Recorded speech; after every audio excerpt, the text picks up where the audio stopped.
Bueno, pues llegamos a la conferencia de clausura y estoy así un poco nervioso porque cuando hablo aquí ya me veis tranquilo con la pata. Estoy nervioso porque para mí presentar a Pilar es algo tremendamente especial. Podía presentarla contando sus PubMed, sus publicaciones. Puedo deciros que es una mujer pionera en España y en el mundo, jefa de servicio, primera presidenta de GTQ, pero sobre todo es una persona inspiradora, ejemplar, generosa, querida. No tienes anticuerpos, no eres un infliximab, no. Eres algo que no tiene anticuerpos. ¿Qué voy a decir? Eres mi hermana mayor, hemos tenido unas aventuras. Tienes una charla con un título de película, Volver a empezar, el primer Oscar que ganó una película española de José Luis García. Pero podíamos hacer unas películas, Chivo y yo, terribles. Las locas aventuras de Pili y Manu mientras fueron presidente y vicepresidente de GTQ. Qué bien lo hemos pasado. Pero sobre todo, lo que significa para ti Panco. Yo sé que fue un proyecto que cuando entraste de presidenta, y para ti, y lo sé, para ella es mucho más importante dar la charla magistral en Panco que en la DDV, que en la ECO, porque es un proyecto que llevas en el corazón. Y para mí, dejaros con ella, ya no os doy más yo la lata, que la protagonista es ella. Un beso y cuando quieras.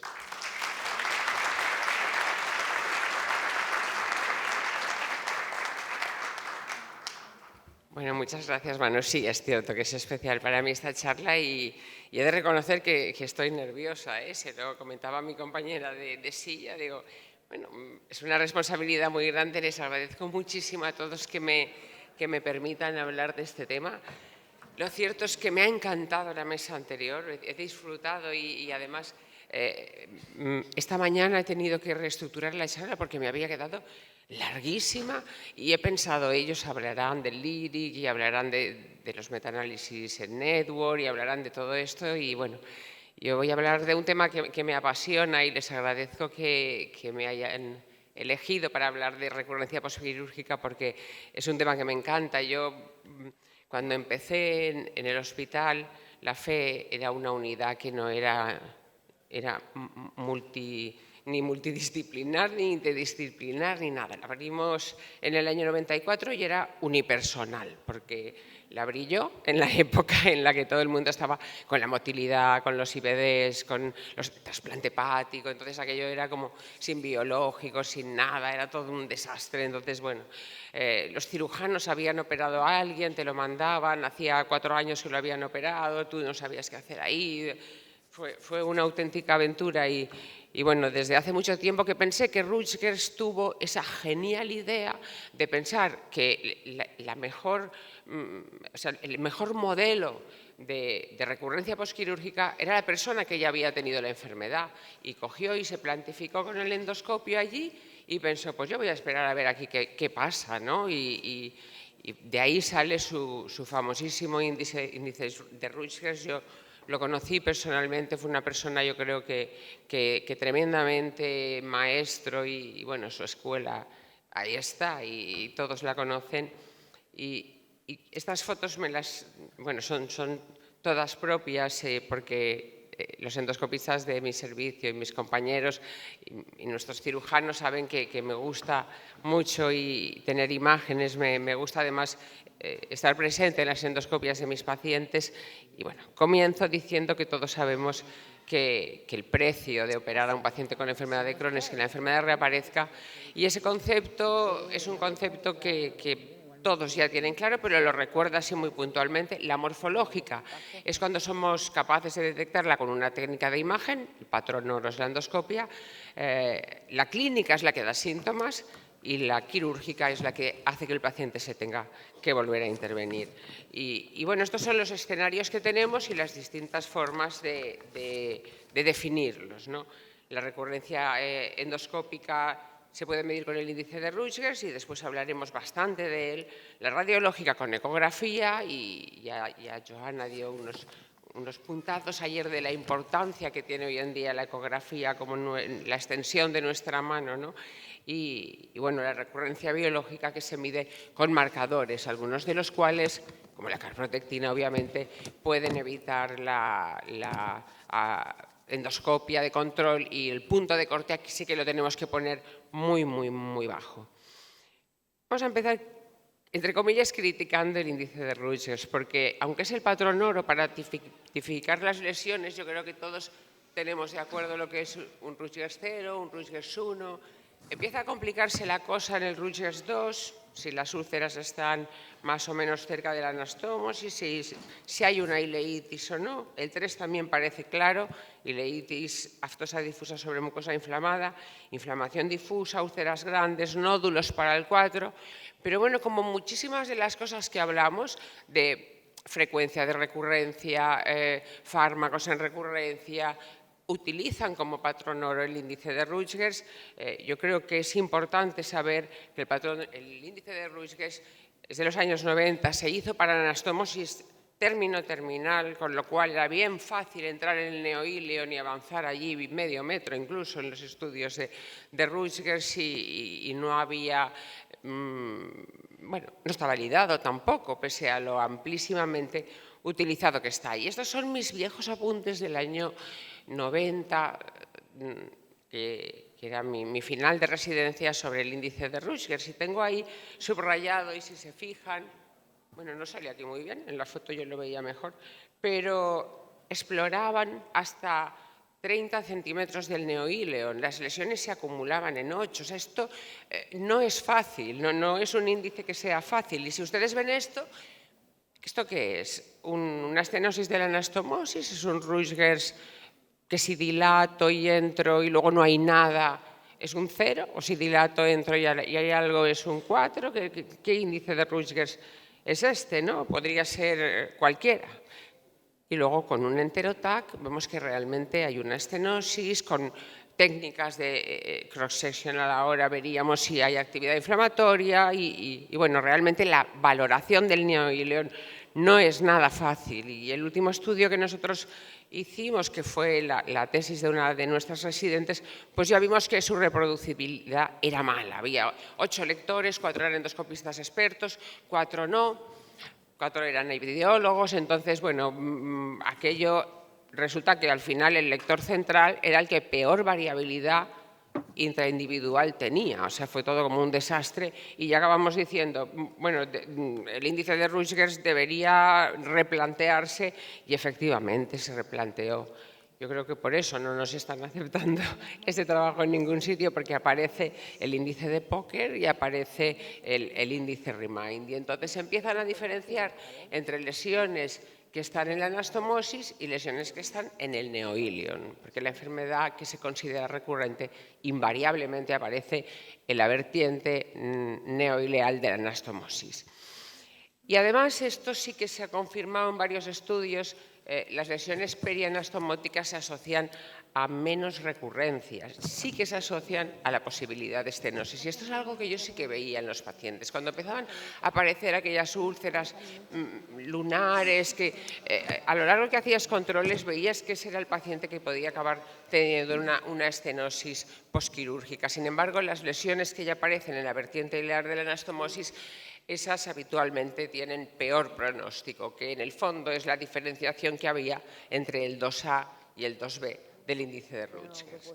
Y bueno, tienen menor peso en la toma de decisiones las lesiones que aparecen solamente en la zona de la anastomosis. Y ello ocurre también para el POCER y para cualquiera de sus cuantificaciones, ¿no? Si hay úlceras profundas, si los centímetros que tiene, los milímetros que tiene de profundidad. No entiendo cómo se pueden medir los milímetros de profundidad en una úlcera de la endoscopia, pero bueno. Y si hay menos o más del 25% de la circunferencia. Pero el resumen es que tampoco es el mismo. Las lesiones perianastomóticas no son tan importantes como las lesiones que hay en el neoileon. Y bueno, ya vemos que tenemos nuevas formas de cuantificar la recurrencia posquirúrgica. Y luego aparecen novedades quirúrgicas que yo pensé que se iban a comentar un poco más a fondo, pero bueno, creo que yo no me hubiera atrevido a comentar nada, porque la verdad es que aparece la resección del mesenterio como la gran favorita por los cirujanos, ¿no? El mesenterio como grasa, como fenómeno metabólico, como que ahí están los ganglios linfáticos, como que ahí se puede bloquear, como zanimota, hay fármacos que actúan ahí. Vamos a hacer una resección más extensa de esa grasa, casi en plan tumoral, para ver si con eso se disminuye la recurrencia. Y el inicial estudio era brutal, la diferencia que había entre hacer la escisión del mesenterio y no hacerla. Era un estudio retrospectivo, ha sido un estudio controvertido. Luego aparece la anastomosis de cono, que eso ya yo me acuerdo que la primera vez que la tuve que ver varias veces en un vídeo en YouTube para conseguir entenderla, ¿no? Porque hacen una resección, un pilar posterior, y luego en la anastomosis hacen como dos estructuroplastias que las juntan, ¿no? Este fue la primera imagen del control endoscópico del primer cono que hicimos en nuestro hospital, que realmente yo no sabía por qué orificio de todo seguir, ni sabía lo que era el neoíleo, ni sabía lo que era la bolsa, ni pensé, madre de Dios, esto nos va a complicar muchísimo la vida, y en estos momentos estamos en una situación en la que, bueno, cuidado de si hacemos resecciones muy extensas a lo tumoral, que puede ser que tengamos más complicaciones posquirúrgicas, ya incluso cosas como la combinación, escisión del mesenterio más anastomosis de cono. Todo esto nos va complicando un poco la vida, y ahora mismo acaba de ser publicado en este año que, bueno, parece que el estudio tiene un nombre que se las trae, el Cocorico Study, ¿no? Entonces, es un estudio en el que realmente no se ofrecen ventajas para la anastomosis de cono, que tantos dolores de cabeza nos ha dado durante los últimos 2 años. Y bueno, el tiempo nos posicionará todas estas técnicas quirúrgicas, nuestros cirujanos nos ayudarán a entenderlas, y quizá haya un momento en el que sepamos realmente cuál es el estándar también de la cirugía en estos pacientes, y también que no nos complique demasiado la vida a la hora de hacer una valoración endoscópica posterior. Entonces, ni está claro el tema de la escisión del mesenterio, ni hoy por hoy está claro el tema del tipo de anastomosis que debamos realizar. Nos seguimos quedando con la lateral, y tenemos el enorme problema de si empezamos a hacer, o nuestros cirujanos comienzan a hacer todo este tipo de anastomosis con la intención de disminuir la recurrencia posquirúrgica, a ver qué hacemos nosotros después para valorar ese neoíleon. Esto ya yo he intentado hacer esto en imágenes de mis pacientes, y la verdad es que ya me perdí. Digo, bueno, el IMLET, bueno, en fin, es un problema luego valorar esto, y si hay que dilatar es un problema también el entrar en ese neoíleon que en ocasiones está angulado, no sabes. La verdad es que todo esto nos complica muchísimo la vida, y hay 3 workshops de la ECO publicados en abierto que cualquiera de ustedes puede leer sobre todas estas técnicas quirúrgicas, sobre la forma de realizarlas y sobre sus posibilidades en controlar mejor la aparición de nuevas lesiones. Bueno, cuando estábamos en ver el tipo de cirugía y en ver la valoración del neoíleon, pataplam, aparece un real life de estos que dices, ostras, Early, esto que ya sonaba, ya lo han contado aquí. Menos mal que he quitado esas diapositivas, el LYRIC y todas aquellas que ya decían cirugía temprana, cirugía temprana. Y bueno, Marjorie también me ha abierto mucho el camino de decir, a ver, ¿a qué llamamos temprana? ¿A la del tiempo? ¿A la de un año? ¿A la complicada?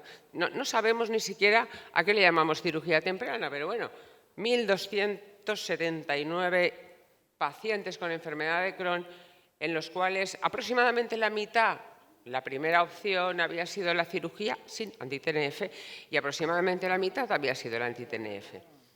Es un estudio serio, ¿eh? Yo le hice una lectura crítica que me costó como 2 tardes, y la verdad es que me lo creí. Pero me lo creí sobre todo porque yo veía pacientes así, pacientes que me mandaban los cirujanos, y yo pensaba, si tiene todas las o venían de otro centro o de otra ciudad, y dices, si era joven, si era fumador, si te lo operaron con un absceso, de esto hace 8 años y no le ha pasado nada, no ha llevado nada. Esto ocurría en las consultas. Y bueno, la verdad es que es un tipo de paciente, es una corte danesa muy potente, que considera outcome primario la hospitalización relacionada con la enfermedad de Crohn, los corticoides, la cirugía relacionada con la enfermedad de Crohn, no sé por qué, y eso me lo he preguntado mucho, la aparición de enfermedad perianal. Pero bueno, es un sector pequeño, hay que entenderlo yo creo que como un gran estudio, y el resultado más potente es el que ven ustedes a la derecha de todo. La mitad de los pacientes que se operan, la mitad de los pacientes intervenidos no habían llevado antes anti-TNF, pacientes que se operan el primer año desde el diagnóstico, no necesitan tratamiento a los 10 años, que no es ninguna tontería. Y cuando estábamos pensando en que deberíamos operarlos sin pasar por el anti-TNF, pataplam, aparece otro Real Life, otro de estos que dices, bueno, la Cleveland, 3 grandes centros, 1.400 pacientes, y este nos dice, potentísimo estudio, nos dice que hay que tratarlos a todos, a los de riesgo alto, a los de riesgo bajo. Bueno, este estudio sí que lo han contado nuestros cirujanos. Bueno, hay que tratarlos a todos. Entonces dices, vale, a los fumadores, a los que hayan más de 2 resecciones, a los clásicos de alto riesgo, ¿no? Pero los de bajo riesgo también resulta que tienen menos recurrencia quirúrgica, endoscópica, bueno, biológicos, for everybody que se ha operado. Y dices, vale, me lo voy a leer así, si veo por dónde esto, cómo va a pasar, por qué ha pasado esto. Una serie de 1.404 y una revisión vía manual, ¿vale? Nos creemos que revisan manualmente 1.400 casos, ¿no?, de pacientes operados en los 90, por ejemplo. Bueno, quizás sí.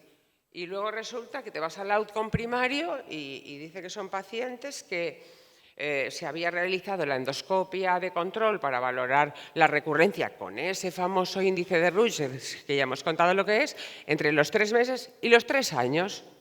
Bueno, pues bien, que puede haber aquí de todo, obviamente, puede haber de todo. Y al final, es el tema de mi vida, así me pongo muy Abel, no entiendo nada, yo solo sé que no sé nada. Cuando lo reviso digo, yo no sé qué voy a contar porque no entendí nada de las nuevas técnicas, no sé si son mejor, si son peor, si les tengo que dar a todos biológicos, si la mitad solo hace falta operarlos y nada más. Digo, bueno, a ver, sí sabemos muchas cosas, sabemos que la enfermedad de Crohn es muy heterogénea, sabemos que incluso la enfermedad de Crohn ileal nunca es, y se ha comentado aquí, estenótica, nunca es puramente fistulizante, sabemos que es una escala de grises. Lo que sí que sabemos que cuando la estenosis está establecida no hay que entrar en espirales de violencia terapéutica.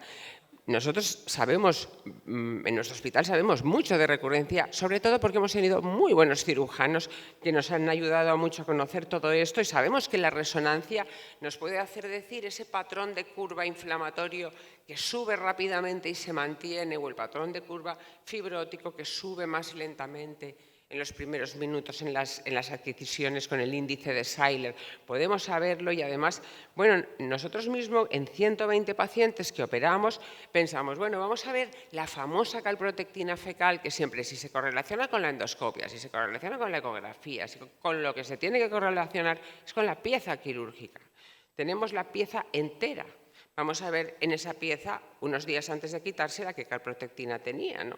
Porque, bueno, sabemos cosas sobre la literatura, sabemos etiquetar el inflamatorio, sabemos etiquetar el fibrótico, sabemos qué punto de corte podemos tener para la calprotectina, sabemos que puede estar en 166. Todo esto, pues bueno, no lo hemos estudiado. Entonces, sabemos que la correlación es buena entre la histología y la calprotectina, sabemos bastantes cosas de recurrencia posquirúrgica como para ahora decir aquí que solo sé que no sé nada.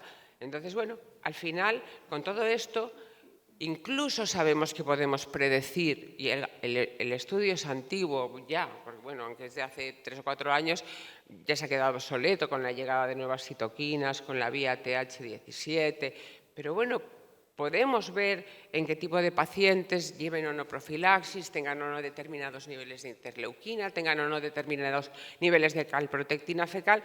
Podemos hacer un nomograma que nos diga, bueno, pues este paciente tiene 77 puntos, tiene un riesgo del 85% de recurrencia posquirúrgica.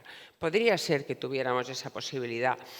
Yo tuve el honor de estar en uno de los primeros consensos de GTECU que iba sobre recurrencia postquirúrgica, y allí decíamos, se ha dicho aquí, sabemos también qué tenemos que hacer después de operar al paciente. Desde luego que deje de fumar, quizá podemos optar por darle metronidazol o azatioprina. Esto yo lo considero ya un poco obsoleto.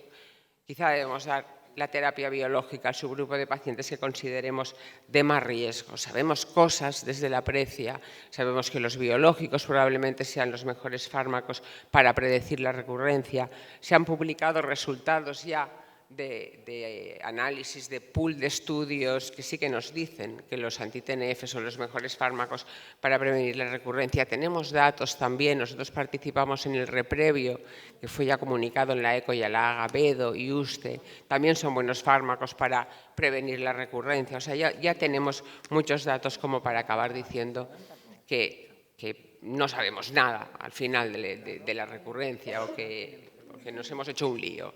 Entonces, bueno, cirugía resectiva en la enfermedad de Crohn, ¿es volver a empezar? Pues aquí me pondré yo como muy gallega, a lo Manu, y diré, pues depende. Si nos creemos el estudio danés, y personalmente me lo creo, porque tienes aquí que mojar, y creo que muchos pacientes que se operan, si se operan en un momento oportuno y no han llevado biológicos, creo que sí que muchos, quizá la mitad, como dice la serie danesa, pueden no llevar nunca tratamiento. Estamos hablando de 10 años. Más allá, tampoco podemos decir nada. Me creo los factores de riesgo que dice la ECO. Me creo que podemos tener factores predictivos y creo que la microbiota tendrá mucho que decir, que las nuevas técnicas quirúrgicas probablemente también. Veo claro lo de la escisión del mesenterio, pero necesito más datos de evidencia científica. Entonces, la contestación, volver a empezar, quizá no. Quizá, yo decía entonces, quizá no sea volver a empezar. Y bueno, a lo clásico, si esa cirugía la hacemos cuando la estamos haciendo ahora, que yo creo que la hacemos tarde en la mayoría de los sitios, porque tenemos muchos fármacos y vamos probando, intensificando, haciendo switch y tal, y yo creo que sí que llegamos tarde. Pero, en fin, tenemos que seguir a la estrategia POCER, hacer el seguimiento a los 6 meses, con lo que el patrono nos da endoscopia, pero ya nos comienzan a recomendar otras cosas y a partir de ahí decidir si intensificamos en un subgrupo de pacientes que probablemente sí que tengan un alto riesgo. Y es la opinión de la ECO, en pacientes que tengan un expertise establecido en ecografía, podemos sustituir la colonoscopia por esa ecografía, medir el grosor de la pared, medir la captación y decidir entonces si intensificamos el tratamiento. Y son las estrategias treat to target, ¿no? Pues vamos a ver si conseguimos la no progresión de las lesiones en aquellos pacientes en las que aparecen. Eso sí que parece bastante claro y con unos tiempos predefinidos. Cuando no hay ese expertise en ecografía, pues probablemente nos tengamos que ir a la clásica ileocolonoscopia y debamos seguir el clásico control de ir hacia los step-ups guiados por los controles endoscópicos. Y bueno, al final, ¿qué podemos hacer con todo esto? Y es prácticamente mi última diapositiva. Podemos detectar factores de riesgo, seguimos pudiéndolo hacer, el tabaco lo tenemos claro, vamos a ver qué pasa con las nuevas técnicas quirúrgicas, vamos a ver qué pasa con las formas agresivas, vamos a ver qué es el famoso early Crohn. Bueno, podemos controlar morfológicamente, quizá con ecografía, la vertiente ileal o la que sea de la anastomosis, y bueno, tenemos tratamientos preventivos que podemos administrar y desde luego lo que sí que tenemos que hacer es intervenir quirúrgicamente probablemente, y eso me lo creo, de forma más precoz a los pacientes con una enfermedad asumible, digamos. Y bueno, esta es mi última diapositiva. Ha sido un auténtico placer desde la primera Panco que fuimos Manu y yo allí abajo, estamos pequeñitos, hace 7 años creo, fue un auténtico privilegio empezar a conocerles a todos ustedes. La verdad es que sí, un auténtico honor estar en la segunda Panco en Dominicana. Fue un placer para nosotros 4. Aquello fue de verdad entrañable, increíble. La relación con GADECU después. Os agradezco muchísimo todo lo que los argentinos nos habéis enseñado también y el grupo GECOL de Colombia también, no sé si están por aquí. Estamos muy agradecidos a su hospitalidad y yo creo que, bueno, vinieron ustedes a Geteco, ahora los hemos venido a ver aquí y creo que se quedan en muy buenas manos. Se quedan en muy buenas manos y he puesto la foto de nuestra presidenta y de nuestra futura presidenta para hacerles un poco la pelota y que no se olviden de mí ahora que ya no estoy en la junta directiva y las han oído y han visto ya lo que tienen ahí, cuáles son sus charlas y yo ya me siento un poco como María Dolores Pradera, que estoy aquí como cantando los últimos boleros peruanos. Bueno, espero que les haya gustado la charla. Muchísimas gracias por todo. Enhorabuena por un gran Panco.